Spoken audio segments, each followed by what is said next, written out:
Well, ladies and gentlemen, and everybody else out there, welcome back to DSP Reacts for another week of DSP versus the Internet. For those who aren't familiar with the show, all one of you perhaps, this is my weekly React show. My members on the channel have nominated 40 videos for me to watch this week. We go through them and I react to them. They're from all over the internet. They could be of any subject matter. Basically what happens is if standard channel members here are competing to get their videos watched, while Ultra members, which are the highest level contributors, are guaranteed to get their videos watched. So actually the first 9 videos this week I know for a fact are Ultra members, and then all the other videos are from standard members, and we're going to watch them in the first come, first serve order. This week you may notice a lot of Street Fighter. There's a good reason for that. Street Fighter 6 is right around the corner, releasing this Friday, and because of that, a lot of people submitted Street Fighter related content for the show. So you may see a heavy Street Fighter theme this week. I suspect it won't be like that every week, but this week there was a good reason for it. Outside of that, big variety of stuff. Taking a look here. So I'm excited to see what we're jumping into, but in the meantime, let's just start at the beginning, shall we? First video today is actually, yes, from my own gaming channel, DSP Gaming. We're going all the way back to early 2016. Excuse me. Early life cycle of Street Fighter V from 2016. If I remember correctly, Alex was the first DLC character available for Street Fighter V, so that was just a few months after the game had released. And this is a match, I believe. It says Ryu versus Lagfest Alex. So I'm just going to guess this is probably a laggy match, and I had a lot to say about it. Now, keep in mind, this is before I used to have face cam, before I used to have any interaction with my audience here. It's just pure me commentating on the match. Let's see how this goes and what I have to say. All right. Let's see. I don't know who I want to play with.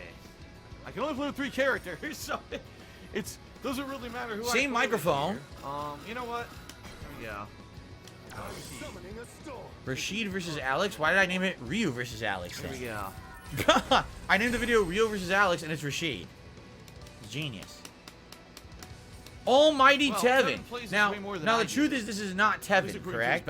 As you guys know, Tevin is someone who over the years has restreamed me and basically made fun of me. He's one of my online trolls, and I think what it is someone who wanted to play me renamed their account to say Almighty Tevin in order to like troll me and join my matches. I actually don't know.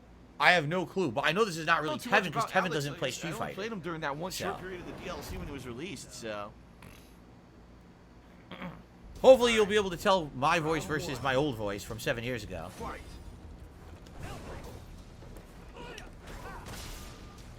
Oh, the connection is I was just going to say you could already see it jump there. It was choppy a bit. Nice. Nice counter hit. Lag City right there. He couldn't get his combo. What? Oh, dude, the rollback skipped frames like crazy right there. I'm actually trying to remember because I haven't played this in so long. I'm trying to remember how you play with like Rasheed. I don't recall. That was supposed to be a punish for when he whiffed, and I couldn't do it because the lag was so bad. Yeah, see? I can barely get combos because the lag is so bad. Wow, look at that. I can't even do anything. What the hell? You can hear me press the button to throw and nothing happened. And then I did low kick into the move to kill and no move comes out. Bad. It sucks. Yeah, the lag is terrible. Which is stupid because I know for a fact he's in the United States, right? Why is it so fucking bad? Ruben says, if Rasheed's DLC for Street Fighter 6, will I get him? I mean, he is DLC. He's Season 1 Street Fighter 6. What I would say is, let's see how Street Fighter 6 is, and if it is good, and I get the whole season pass, then I'm going to get him. But I'm not going to commit to getting any DLC until I actually play the base game and see if I like it. So now I'm dizzy, and that's it. Nice lag city bullshit. Wow, I was down backing and got hit there. No super cancel. That's right, you could super cancel the spin into his super, I believe. Oh my god. Ugh, excuse me. You lose. Amazing. So there's one more, okay, one more match. I think I switched to Ryu now. No. So the video is named wrong. Here we are. This is 7 years later. We're realizing I named the video wrong. I named it Ryu versus Lagfest Alex. It's Rasheed. I named the video completely incorrectly. I didn't do anything there. That's nice. I get counter hit for massive damage. I'm not doing anything. I'm still getting counter hit. Look at that. I didn't do it like 3 times. I did nothing. Wow. This is the problem with this game. It was 100% skipping frames and bad online, just like this. The whole game was always like this. And wow, and my move didn't come out. What we didn't know at the time is that also this game was full of input lag. No one discovered this until much later in 2016 and 2017 when people started analyzing the data, but they found out this game had the most input lag of any game. So of any fighting game, that is. So basically, someone like Alex could just toss moves out way early, and I can't react to them. I'm trying, oh, I know this will beat it, and I do it, and nothing would happen, because my move is so delayed, it doesn't come out to react to what he's doing. He could just throw out these safe patterns, and you can't do anything about them online. And this is the problem with the game that they ended up fixing years later. They redesigned the game from the ground up to remove all of this input lag, so it would be a viable competitive game. But the first few years of Street Fighter V, the game was not a good competitive game at all. It was lag city. Look at that, I had to mash a Hail Mary EX move. Well, again, I did something. The game says no, I didn't. Yeah, see? I'm trying to react to what he's doing and punish, and I can't punish anything because the game is so input delayed. So he's not, you notice he's not reacting to what I'm doing. He's just throwing out Hail Mary move, and I can't react to them. I didn't do that. And that's why this game sucked ass. And I kept telling people how bad it was. Everyone told me, oh, no, you're just a hater. You don't like it. You're no good at it. And then everything I said was proven true over the years. Literally, every criticism I had for this game was proven to be correct over time. Wow, I did a move. Again, it didn't come out. Yeah. Again, I can't react. It's trash. Yeah, this game's... It's trash, man. The game's trash online. It really was. That's why after about a year and a half, I just never played it again. And apparently they did eventually fix it. They patched it and improved it. But at launch, this game was terrible. Nen explains, the top 10 weirdest sports in the world. Weirdest sports. So you've probably heard of tennis, basketball or football, which is soccer to you Americans, but you've probably not come across any of these sports. I like that he assumes that Americans are watching, right? Okay? Each one weirder than the last. And no, I'm not yanking your chain, these sports are real. Huh. Number 1, Sepak Takraw. Probably the least weird sport on the list, Sepak Takraw is sometimes referred to as kick volleyball. It is kick volleyball. It's essentially volleyball, but you're only allowed to use your feet and head to hit the ball onto your opponent's floor. You gotta be like real athletic. It's very popular in Southeast Asia, and there's a ton of unbelievable plays in this game. Oh my god. And by the way, if you want to find out more about it, I actually made a video about Sepak Takraw right here. That looks super Number 2, duper shin kicking. Super duper tough to do, right? Can you imagine? That's all kick. That's even. I'd say that's even. Well, I guess you don't have to run around like when you're playing football or soccer, right? But at the same time, can you imagine the athleticism to just be able to kick the ball constantly? Sheesh. Oh yeah, that's a sport, believe it or not. Shin kicking? If you're from the south of England, what? You've probably seen this before. But the idea of the game is to kick your opponent in the shin repeatedly to try and get them onto the ground. No, it hurts. Before the game starts, you have to stuff your trousers full of straw, wear a lab coat for some reason, why are they wearing and then a lab proceed to coat? grapple your opponent and kick the crap out of him. I'm not sure what the referee does, but he's this guy here who's holding a big stick. Yeah, why does he have a stick? And also wearing a lab coat. Number 3, caber tossing. What the hell is that? Whilst the English are kicking each other in the shins, the Scottish are throwing around bits of tree. Caber tossing is one of the original Scottish Highland games. Oh, yeah. I've seen these. Oh, shit, I want to see the other ones. The Highland games? I've seen these before. Number 3, caber tossing. Highland games. Let me pause. Whilst the English are kicking each other in the shins, the Scottish are throwing around bits of tree. Caber tossing. So the caber tossing is throwing around like a giant log. Sheaf toss. It looks like it's something to do with like a pitchfork throwing something. Weight over bar, so you have to throw a heavy ass like what do they call those? Those bells that used to work out. You have to throw it over a height. Stone put, that's actually in the Olympics. The stone put, right? I forget what they call it, but that's in the Olympics. Scottish hammer, that's very similar where you're throwing something with momentum. Weight throw. A lot of throwing heavy objects, right? A ton of throwing heavy objects over in Scotland. Okay. Is one of the original Scottish Highland games, and believe it or not, that's what it's the called, object of the sport is not to throw the log the furthest. These logs, or cabers, are 19 feet 6 inches long and weigh 175 pounds. And the idea is to toss the caber onto its end and for it to land on the 12 o'clock position. Whoa! This is rarely done perfectly, and judges are on hand to make a decision if there's a close tie.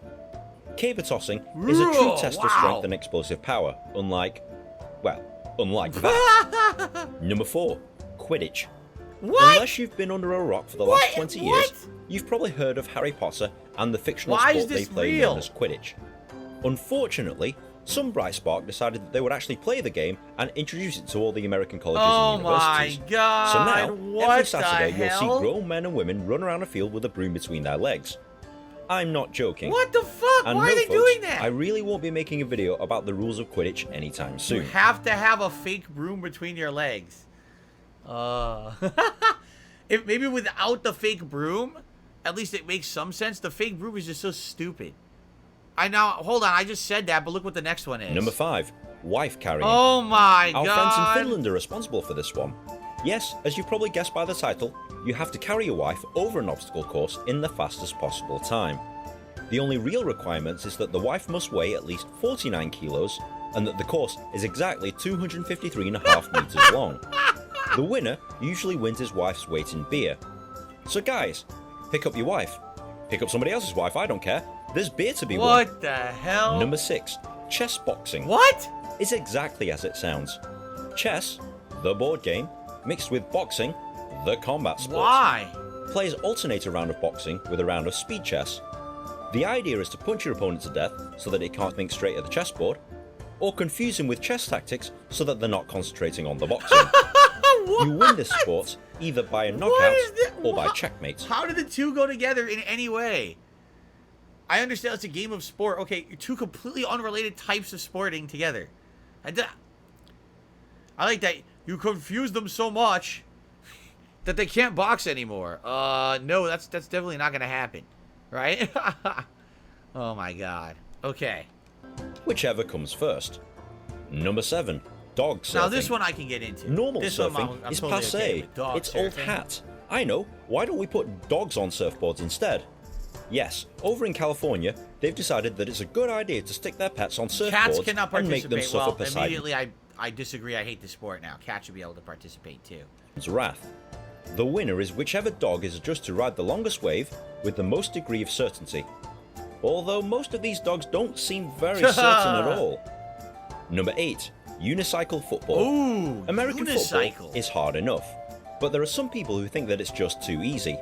So those are the ones that decide to play football on unicycles. Oh my god, I have to do it on fucking pavement. It's pretty much the same game as American football. Oh my god. You can tackle, pass, or cycle with the ball, and the scoring is pretty much the same. But I can imagine the injuries from clashing unicycles being horrendous. Exactly, it's really hitting on the football asphalt not your thing? and breaking all your How about limbs and unicycle shit. hockey or unicycle polo? They do that too? Basically, any team sport you can think of on a unicycle. Oh my god. Number 9, blind soccer. Soccer. You'd think that by playing soccer requires you to be able to but you see can't the ball. see shit. But obviously, nobody told these guys. Players are either naturally blind or blindfolded, and a bell is inserted into the soccer ball. They obviously can't see the ball, so they have to listen for the bell inside the soccer ball, and players have to constantly communicate so that they don't run into each other. Yeah, that's dead easy, right? Number 10, cardboard tube dueling. I'm seriously not making this up. I mean, I would say at LARPing events, they probably do this, because they don't want to duel with real weapons, so they probably do it with cardboard to be safe, right? Cardboard tube dueling is as the name implies. It's fighting with cardboard tubes. Players must hit each other and break their opponent's cardboard tube without breaking their own. Oh my god. If time expires, a referee will measure both tubes, and the tube that has bent the least wins the duel. Wow. There's no stabbing or lunging, no hitting to the face, and cardboard armor and shields are optional. Now wait a minute. Hold on a second here. If you're thinking about this logically, the way to win is to break your opponent's tube. Why would you ever hit your opponent's body? You never would, because that's going to damage your own tube. You should only be striking your opponent's tube with a strategy to make it break, right? So there's actually, I would say, there's actually a lot of strategy to that, because it's not just going gung-ho and swinging at someone. It's actually trying to destroy just their weapon without breaking down yours. So this actually might have some competitive nature to it, as stupid as it sounds. All right, let's move on. The brain is such a powerful thing. It's Rob It takes Gavigan. in information and analyzes. It's Rob Gavigan from over 9 years ago. So this is going to look really old school. So Rob Gavigan is a YouTube channel that I reacted to several times last year. He does real-life horror stuff. Now, this is a 7-minute video. I don't know if we'll watch the whole thing, but maybe let's see what he has to say here. It says, terrifying mental disorders. Analyzes it accordingly. But what happens when the brain begins to make up its own information? How can you tell what is real from what is not? You probably can, which is probably terrifying.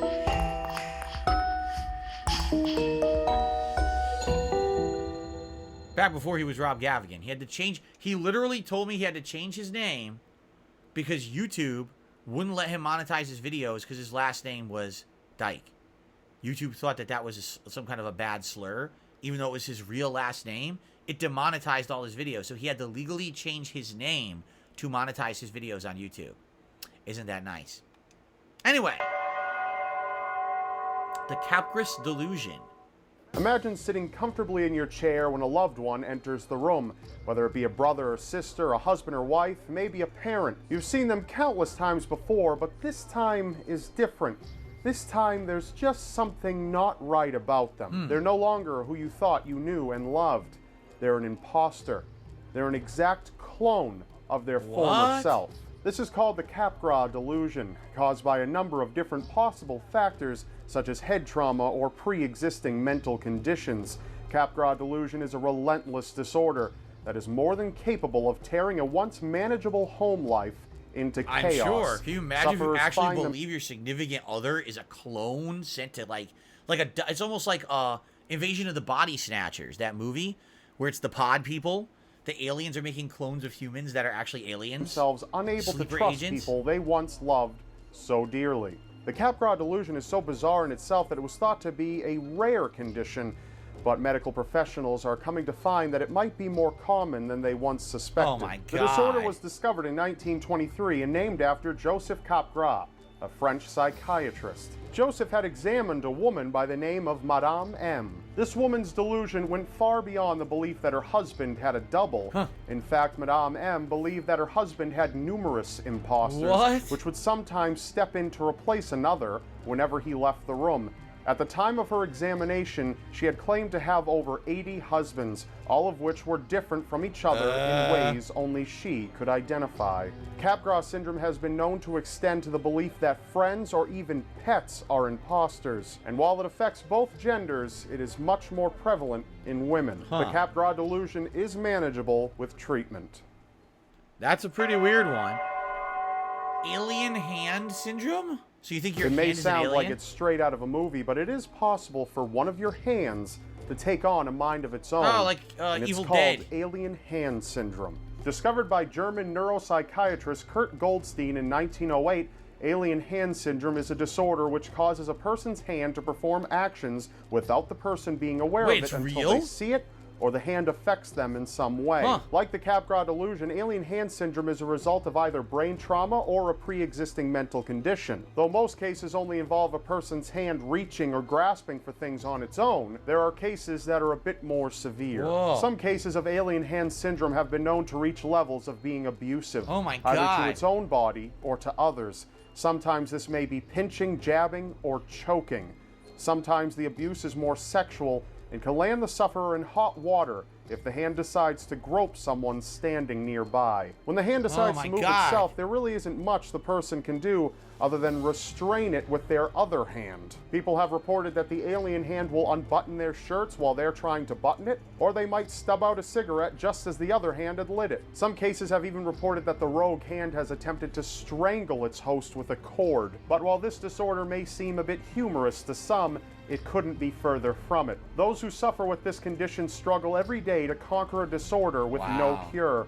Their lives are constantly adjusted to revolve around their condition, a condition a majority of people don't even know exists. This leads some people to resort to voluntary self-harm. Oh my God. Without a cure for alien hand syndrome, sufferers are expected to utilize strenuous mental effort, as well as employ a number of techniques to keep the rogue hand occupied, such as constantly holding something within it. Though some people's conditions will gradually diminish over time, some people are cursed to suffer with an uncontrollable hand for the rest of their lives. See, this one, I don't know about this one. Here's the thing.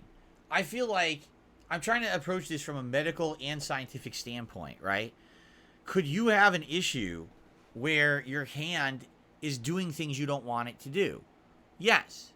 I mean, right now that happens. Sometimes your hand will fall asleep Sometimes your hand will jump or something. That happens. That's like nerves or blood circulation. Those things can happen. So you have to think, could there be a situation where your hand just goes crazy? Absolutely. Yes. But could your hand have a mind of its own and try to kill you? What? This hand is attached to this brain. If there's a disconnect between the signals of this brain and this hand, your hand might do something random. But that's like a calculated action. That's like intent. How could an intended action happen from your hand only? That doesn't seem to make sense to me. You know what I'm saying? Like, okay, your hand just goes crazy and does stuff. That I understand. You can't control it. It's just, but, it's actively trying to get you in trouble. It's trying to rip your shirt. It's trying to choke you. It's trying to grab someone. I don't know. I don't know about that. Like, I can believe it to some extent, but it seems like that's going a little too far. What's next? Oh, the black screen syndrome, I see. Walking corpse syndrome. Interesting. You may be a fan of The Walking Dead, but that's not real, right? It's just television. While if perception is reality, then some people believe that zombies are much more than a work of fiction. Luckily for us, walking corpse syndrome doesn't turn anyone into the living dead, but if you were to ask someone suffering from it, they'd insist otherwise. A person with walking corpse syndrome may in truth be very much alive, but in their own minds, they believe that they are dead. What? Some see themselves as rotting and putrefying as they go about their lives. Walking corpse syndrome, also known as Capris Delusion, is thought to be related to Capris syndrome, in which the brain has trouble recognizing faces. While the Capris Delusion believes that people are simply imposters, walking corpse syndrome believes that no one is identifiable anymore at all. So the sufferer believes that they must be dead, but this isn't always the case. Jules Cattar was the first to describe the disorder in 1880 and had discovered that the condition had noticeable levels of severity, from a mild state which would involve despair and self-loathing to an extreme state which would involve intense delusions and severe depression. Can you imagine how sad that has to be if you can't recognize anyone's face, including your own? And of course, it's going to make you think, well, maybe everyone's a zombie, everyone's decaying, that's why I can't recognize faces anymore. Damn. That's got to be a seriously messed up mental disorder, that you can't recognize anyone's face at all. You look in a mirror, you can't recognize yourself, you can't recognize your parents, your friends, your family members, anyone. No one. Everyone looks like they're a stranger or fucked up or something, right? Jeez, that's the most terrifying of all of these, I think. That actually makes me feel scared. I hope none of that ever happens, you know? Jesus. That's a bad one, man. Alright, let's watch one more video before we split the part here. Boy, I'm thirsty down here. Good thing I'm not at a fucking bar, Eric. Good thing, huh? Make me a drink. Oh, this is The Shining. This is a parody of The Shining. Drink, Eric, right now, so you can put it in my mouth. Now, the fucking drink, Eric, you smartass, alright? The drink. Put the drink in my mouth. I've been a little on edge here lately, Eric. Okay, I've been playing a lot of Fallout. You ever play that game? You know, the game that everybody's dead. Everything looks like downtown Detroit. It takes place after the apocalypse, alright? I've been freaking out a little bit. I've been stocking up on supplies for the past week. Natural ice, joke, natty okay? ice. You're gonna have super mutants walking all over the world trying to rip your fucking wiener off. Super mutants. I knew a super mutant in high school once. Fucking girl had 3 boobs, Eric. Honest to God, 3 boobs. What the hell is this? Triceratits. I like Fallout, though. It's the only game where you start off as a little baby, not knowing a goddamn thing, and then a half hour later you're shooting smack and you're drinking out of a toilet like you're some kind of fucking Olsen twin. But you do what you do to survive, am I right? How old is this? Only a year ago. This is relatively recent. Yeah? Drink that water. That water looks radiated. Well, do you see any beer around here, Derek? Because I sure as hell don't. Why don't you go back to reading your encyclopedia there, Mr. Smarty Pants? Oh my god, my fucking face. Oh my god, my ear. My ear fell off. Derek, fucking shoot me. Please, shoot me. I look like Steve Buscemi, holy hell. But you know what? He probably couldn't shoot me or shoot anything for that matter because every gun is a piece of shit and breaks constantly. Okay, Derek, you want the gun made out of styrofoam or you want the gun made out of Play-Doh? I'm already using a gun made out of Xbox 360, so it doesn't matter to me. It's no wonder why people live in vaults underground. You're much better off down there. They got robots everywhere to do anything you want. Hey, Derek, check this thing out. It's a fucking robot that dispenses water. Can you believe that? Can you Can you have sex with it? But how are you Oh my supposed to God, here live we down go. under the ground and not get a bad case of cabin fever? It would drive me fucking nuts. Can we crack a goddamn window down here? Jesus, it's stuffy in here. There, that's better. Your time here is over. Well, that should about do it for me. No, Eric. they would definitely they would have definitely have the like ventilation.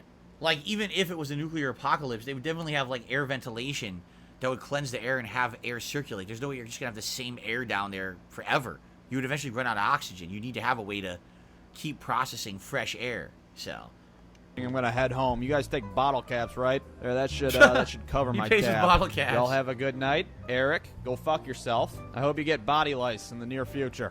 Fuck you.